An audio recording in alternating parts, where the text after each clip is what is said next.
കൊള്ളിയും ചാളയും വെക്കാൻ വേണ്ടിയിട്ടാണ് കേട്ടോ. അപ്പോൾ ഞാൻ ക്ലീനൊക്കെ കൊള്ളി തൊലി കളയുമ്പോഴാണ് ഞാൻ ആലോചിച്ചത് അപ്പോൾ ഒന്ന് വീഡിയോ പിടിക്കാമെന്ന്. അപ്പോൾ ഞാൻ തൊലിയൊക്കെ കളഞ്ഞിട്ടുണ്ട്. അപ്പം ഇതൊന്ന് കഴുകി അടുപ്പത്ത് വെക്കണം. അപ്പോൾ ഇതാണ് നമ്മുടെ ചാള കൊണ്ടുവന്നിട്ടുണ്ട്. അപ്പോൾ അതും കൂടെ ഒന്ന് ക്ലീൻ ചെയ്യണം. അപ്പോൾ ഇതൊരു തരം വെള്ള കൊള്ളിയിട്ടാണ് ഞാനിത് ആദ്യമായിട്ട് കാണും ഇങ്ങനെ ഒരു കൊള്ളി. എന്ത് കൊള്ളിയാണ് ഇത്? ടേസ്റ്റ് ഉണ്ടെന്നാവോ വേഗം വെവ്വോ അങ്ങനെയൊന്നും അറിയില്ല കേട്ടോ. ഞാനിത് ആദ്യമായിട്ട് കാണാം. അല്ലെങ്കിൽ ആകെ ചെളി പറഞ്ഞിട്ട് ഒരു സാധാ ഇതായിട്ടല്ലേ ഇങ്ങനെ വെളുത്ത് കൊള്ളി. എന്താവട്ടെ, എന്തായാലും ഞാനിതൊക്കെ ഒന്ന് അടുപ്പത്ത് വയ്ക്കട്ടെ. അപ്പോൾ കൊള്ളി അടുപ്പത്ത് വെച്ചിട്ടുണ്ട്. അപ്പോൾ ഇതിലോട്ട് കുറച്ച് മഞ്ഞൾപ്പൊടി ആഡ് ചെയ്യുന്നുണ്ട് കേട്ടോ. വെന്തേൻ്റെ ശേഷം ഉപ്പിട്ട് കൊടുക്കുള്ളൂ. മഞ്ഞൾപ്പൊടി ഇട്ടിട്ട് ഇപ്പോൾ ഞാൻ വേവിക്കാൻ വെച്ചിരിക്കണം കേട്ടോ. അത് അവിടെ കിടന്ന് വേവട്ടെ. അപ്പോഴേക്കും നമുക്ക് ചാള നന്നാക്കാം. ഇവിടെ കൊള്ളി വെന്തിട്ടുണ്ട്. അപ്പോൾ ഞാനിത് ഇറക്കി ഊറ്റാൻ പോണ്. അപ്പോൾ ഇവിടെ ഞാൻ ചാള മഞ്ഞൾപ്പൊടിയും പുളിയും ഇട്ട് ഉപ്പ് ഇട്ടിട്ടാണ് കേട്ടോ വേവിച്ചെടുക്കുന്നത്. മുളക് പൊടി ഇടുന്നില്ല. അങ്ങനെയാണ് ഇത് വേവിച്ചെടുക്കുക. അപ്പോൾ ഞാൻ കുറച്ച് വെള്ളത്തിൽ ഇതൊന്ന് വേവിച്ചെടുക്കട്ടെ.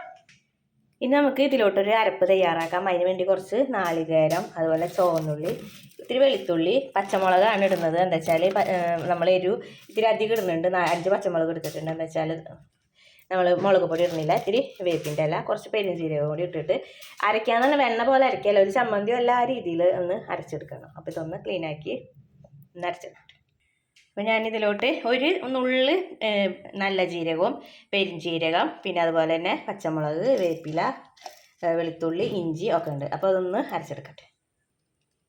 ഞാനിങ്ങനെയാണ് അരച്ചെടുത്തേക്കണത് കേട്ടോ. ഇങ്ങനെയാണ് അരച്ചെടുത്തേക്കണത്. ഇത് നമുക്ക് അതിലായിട്ട് ആഡ് ചെയ്യാം. അപ്പോൾ കുറച്ച് വെളിച്ചെണ്ണ ഒഴിക്കട്ടെ കേട്ടോ.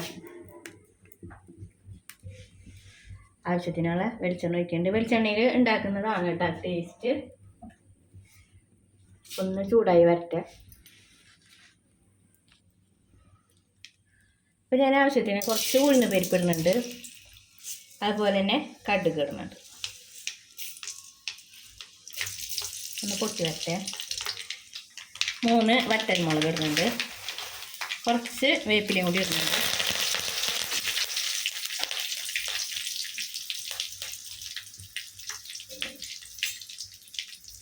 ഇനി ഇതിലോട്ട് മീൻ ആഡ് ചെയ്യാം.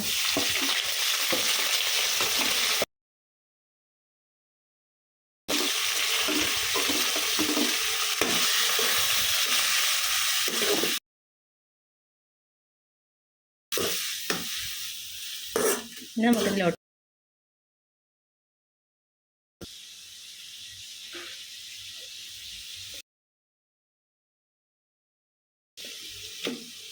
നല്ല പോലെ വെന്ത്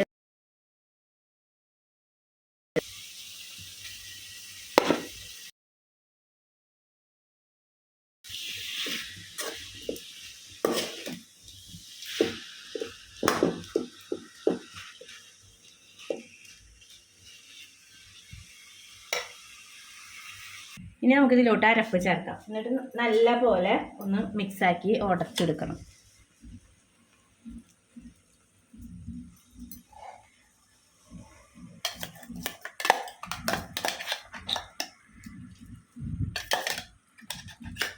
എന്നിട്ട് ഞാനിത് ഉടയ്ക്കണം കേട്ടോ.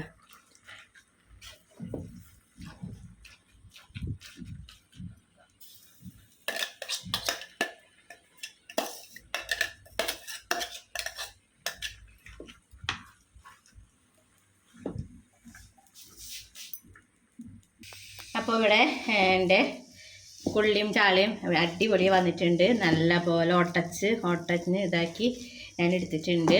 അപ്പോൾ ഇതുപോലെയുള്ള വീഡിയോസും ഒക്കെ എൻ്റെ ചാനലിലുണ്ട്. പറ്റുന്നവരൊക്കെ ഒന്ന് കണ്ട് സപ്പോർട്ടാക്കാം. ലൈക്ക് ചെയ്യാതെ ഉള്ളവരൊന്ന് ലൈക്ക് ചെയ്യുക, സബ്സ്ക്രൈബ് ചെയ്യുക.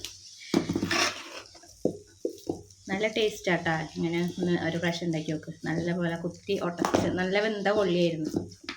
നല്ല ഇതായി കിട്ടി. ഞാനിപ്പോൾ ഒരു പ്ലേറ്റിലോട്ട് മാറ്റിയിട്ടുണ്ട്. ഇനി ഇതിലോട്ട് സവാള അരിഞ്ഞിട്ട് കഴിക്കുകയും മീൻകറിയോ ചമ്മന്തിയോ ഒന്നുമില്ലെങ്കിലും കൂട്ട കഴിക്കാവുന്നത് തന്നെയാണ്. അല്ലെങ്കിൽ ഇനിയിപ്പോൾ എക്സ്ട്രാ വേണമെന്ന് വെച്ചാൽ ഇങ്ങനെ ചമ്മന്തിയൊക്കെ കൂട്ടി കഴിക്കാം കേട്ടോ. അപ്പോൾ അടുത്ത വീഡിയോ ആയിട്ട് വീണ്ടും വരാം. അസ്സലാമു അലൈക്കും.